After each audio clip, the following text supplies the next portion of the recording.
বিনীতভাবে অনুরোধ করছি। বিসমিল্লাহির রহমানির রহিম। টেকনাফ থেকে তেতুলিয়া পর্যন্ত সারা বাংলাদেশের সরকারি কলেজের বেসরকারি কর্মচারীরা আপনারা অতি কষ্ট করে ঢাকায় প্রেস ক্লাবের সামনে অবস্থান করার জন্য এসেছেন, তাদেরকে আমি সংগঠনের পক্ষ থেকে ধন্যবাদ জানাচ্ছি। সংগ্রামী ভাই বোনেরা, আমরা 13 সাল থেকে এই মাননীয় প্রধানমন্ত্রীর কাছে আমাদের দুইটি দাবি নিয়ে গোটা বাংলাদেশে নিরবিচ্ছিন্নভাবে সুশৃঙ্খলভাবে আমরা আন্দোলন চালিয়ে যাচ্ছি। প্রধানমন্ত্রী দৃষ্টি আকর্ষণের জন্য আমাদের চাকরি সরকারিকরণ করতে হবে, আমাদের চাকরি সরকারিকরণ করতে হবে। আমরা প্রেস ক্লাবের সামনে তিনবার মানববন্ধন করে মাননীয় প্রধানমন্ত্রী জননেত্রী শেখ হাসিনার কার্যালয়ে আমরা স্মারকলিপি প্রদান করছি। সেই স্মারকলিপির প্রদান আমার হাতেই এখানেই আছে।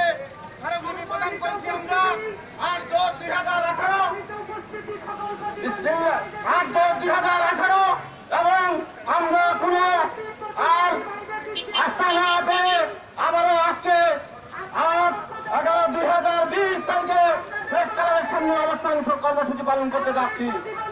মাননীয় প্রধানমন্ত্রীর কাছে আমাদের আবেদন, মাননীয় প্রধানমন্ত্রীর কি ঘোষণা, শিক্ষা নিয়ে গর্ব দেশ শেখ হাসিনার বাংলাদেশ।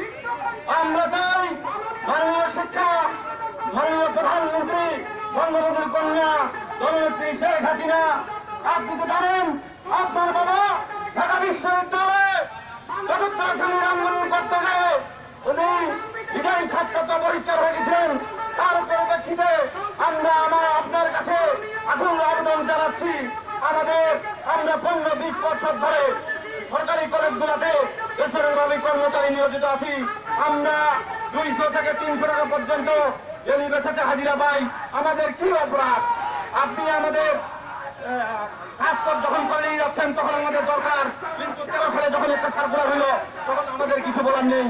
আবার গত 1 সপ্তাহের মধ্যে আরেকটা সার্কুলার হয়েছে, সেখানে আমাদের কথা কিছু বলার নেই। এই জন্য আমরা বাধ্য হয়েছি প্রেস ক্লাবে নামার জন্য। আমরা 2-1 দিনের মধ্যে দ্বিতীয় মহোদয়ের অফিসে স্মারকলিপি প্রদান করবো। আমরা এখানে বেশি দিন থাকতে পারবো না, আমরা 1 সপ্তাহের মধ্যে ছুটি নিয়ে এসেছি। 2-3 দিনের মধ্যে আমরা স্মারকলিপি প্রদান করবো দ্বিতীয় অফিসে। 2-3 দিনের মধ্যে আমাদের যদি ওনারা কথা না শুনেন তাহলে আমরা দ্বিতীয় অফিস ঘেরাও করতে বাধ্য হবো।